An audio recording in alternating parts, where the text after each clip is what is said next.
Langsung saja, Assalamualaikum warahmatullahi wabarakatuh. Waalaikumsalam.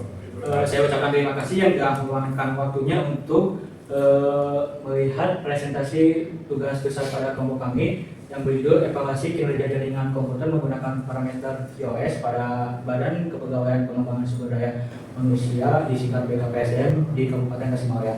Sebelum ke presentasi, alangkah baiknya kita perkenalkan anggota kelompok terlebih dahulu. Perkenalkan, nama saya Ramadan Bagus Nendawan dengan NPM 24700 7111030 dan rekan saya. Dan saya Andika Pertama dengan NPM 247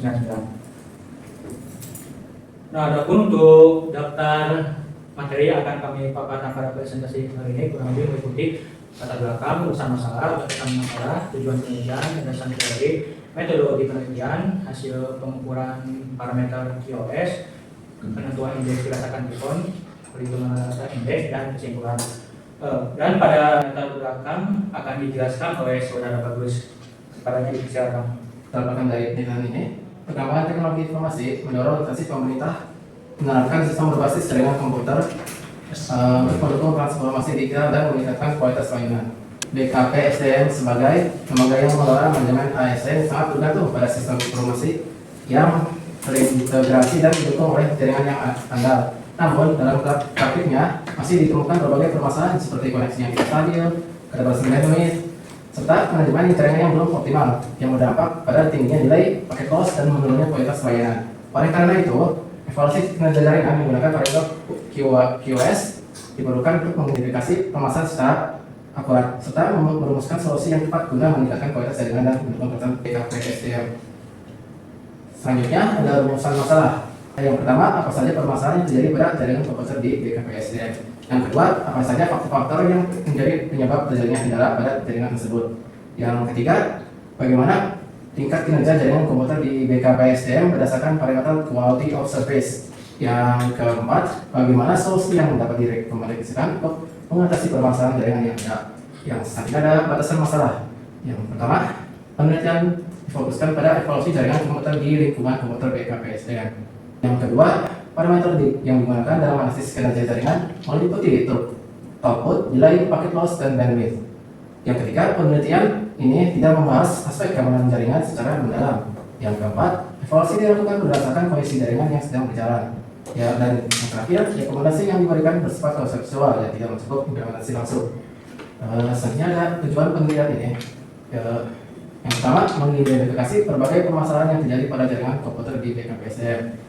Yang kedua, menganalisis faktor-faktor penyebab kendala jaringan yang mempengaruhi kinerja sistem. Dan yang ketiga, mengevaluasi performa jaringan berdasarkan parameter quality of service.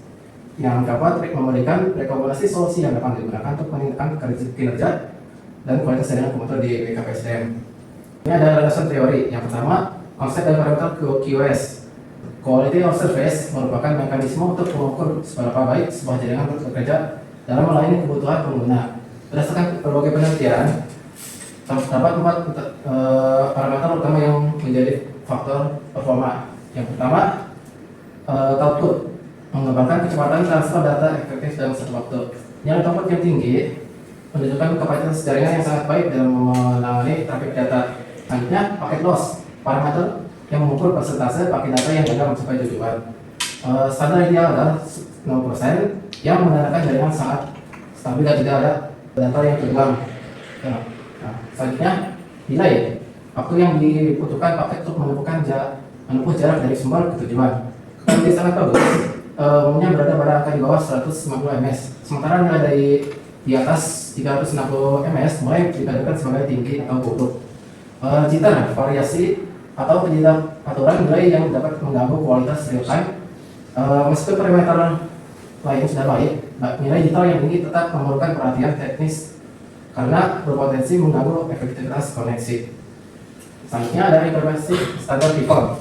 Standar TIFON, Direct Communication and Internet Protocol Harmonization over Network, sering digunakan sebagai acuan yang klasifikasi kualitas jaringan ke dalam keadaan sangat baik, sedang, dan atau buruk. Melalui indeks QoS skala 1-4, interaksi dapat menilai apakah infrastruktur digital mereka sudah memenuhi standar kebutuhan organisasi atau masih memerlukan peningkatan kapasitas bandwidth. Selanjutnya ada strategi optimalisasi performa jaringan. Berdasarkan tujuan penelitian terdahulu, terdapat beberapa metode meningkatkan kinerja jaringan. Yang pertama, rebalancing. Penggunaan protokol seperti DLBP terbukti mampu membagi beban trafik secara merata, mengatasi overload, dan memotivasi waktu tanggap jaringan. Yang selanjutnya ada redesign topologi, transformasi struktur jaringan, misalnya dari modeling ke hybrid ring star, serta standarisasi perangkat keras, router, switch, dan OLT dapat meningkatkan performa secara signifikan. Analisis real time, penggunaan tools seperti Wireshark sangat efektif untuk menangkap lalu lintas data secara langsung sehingga identifikasi permasalahan jaringan dapat dilakukan secara efektif dan objektif. Berikutnya ada metodologi penelitian. Metodologi penelitian yang kami gunakan adalah penelitian deskriptif kuantitatif yang bertujuan menggambarkan kondisi jaringan secara sistematis berdasarkan data numerik dan parameter quality of service. Penelitian dilakukan di BKPSDA pada periode 5 Maret sampai 14 Maret 2026. Dengan menggunakan data kuantitatif, hasil pengukuran output, delay, dan jitter dan paket loss serta data kuantitatif terkait kondisi jaringan. Pengumpulan data dilakukan melalui observasi langsung, pengukuran menggunakan Wireshark, dan studi literatur.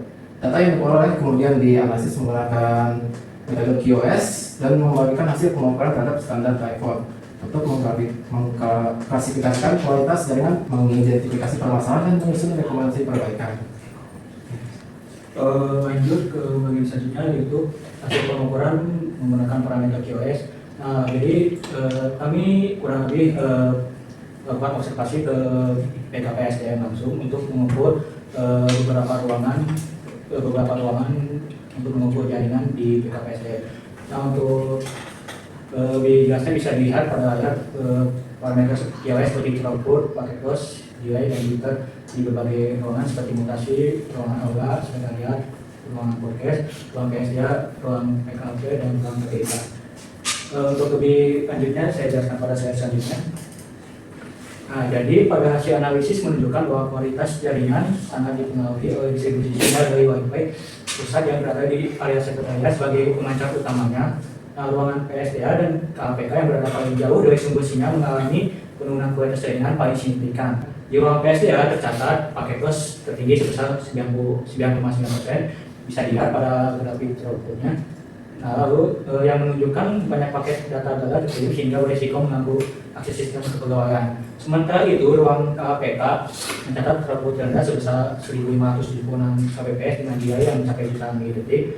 Akibat hambatan dinding beton berlapis yang mengalami penebalan sinyal, ruang mutasi juga mengalami delay tinggi sebesar 410.560 ms karena terpisah oleh dinding solid. Sedangkan ruangan podcast mencatat jitter tertinggi terbesar sebanyak 370,85 ms akibat penggunaan material peredam suara yang menyerap gelombang radio. Sebaliknya, ruang PPIK, aula, dan sekretariat menunjukkan performa terbaik dengan throughput di atas 5.000 kbps karena memiliki hambatan fisik minimal dan jalur sinyal yang lebih terbuka, sehingga kondisi lebih stabil dalam mendukung aktivitas operasional. Cuma ini menegaskan bahwa jarak dan kondisi fisik bangunan menjadi faktor utama tidak bertahan kualitas jaringan di ruangan BKPSDM.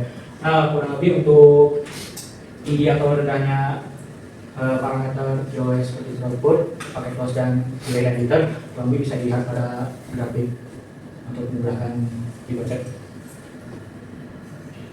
Lalu setelah kami setelah kami melakukan pengukuran, lalu kami klasifikasikan menggunakan berdasarkan standar report.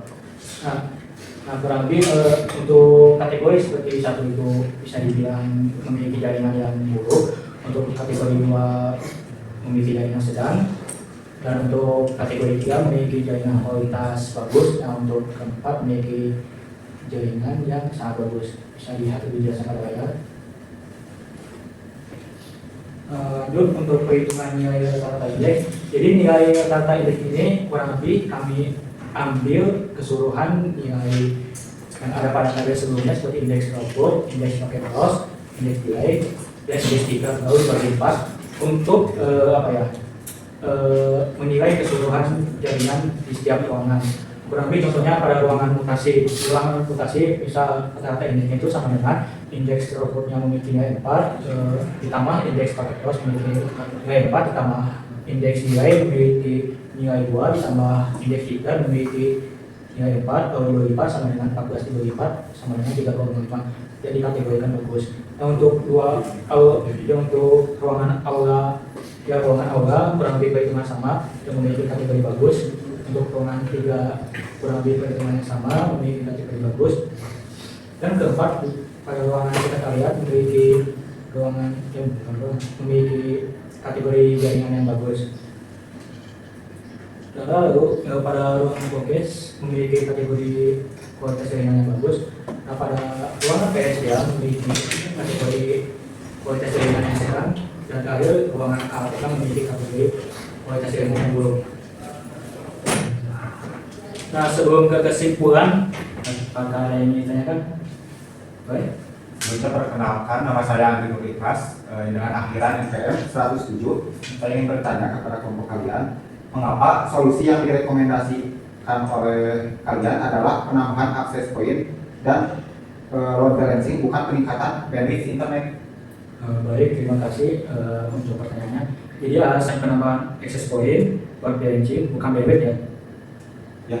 Jadi kurang lebih alasannya itu bukan pada kualitas si jaringannya, tapi pada si distribusi si jaringannya. Jadi alasan penambahan akses point itu agar si jangkauan jaringannya itu luas. Lalu alasannya itu jadi masalahnya itu bukan pada si kualitasnya, melainkan pada distribusi si jaringan itu. Jadi alasan peningkatan dari akses point dulu ya, itu agar jadi agar si jaringannya itu meluas, itu alasannya untuk menambahkan si akses point. Lalu dari segi load balancing itu agar si distribusi traffic pada jaringan itu lebih merata. Nah, kalaupun meningkatkan pada bagian bandwidth, tentunya akan meningkat dari segi biaya.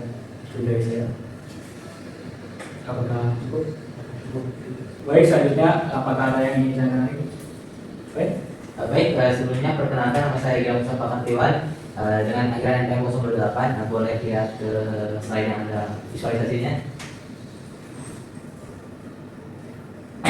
Nah, kan di situ ada grafik delay dan jitter ya. Kenapa itu bisa sampai 1,2 juta milidetik? Dan di situ juga saya sudah mengkonfirmasi ulang dengan delay yang mencapai jutaan milidetik. Jadi itu apakah typo atau bagaimana? Baik, izin menjawab. Mungkin ini malah lebih ke kesalahan saya dalam mengolah nilai, kurang lebih seperti itu. Oke, baik. Untuk nilai sebenarnya kurang lebih 6 ribuan lah. Nah, yang terpampang pada grafik kurang lebih kesalahan pada saya sendiri dalam mengolah grafiknya. Ya. Bapak cukup? Baik, setelah sudah tidak ada lagi yang bertanya, langsung aja ke kesimpulan.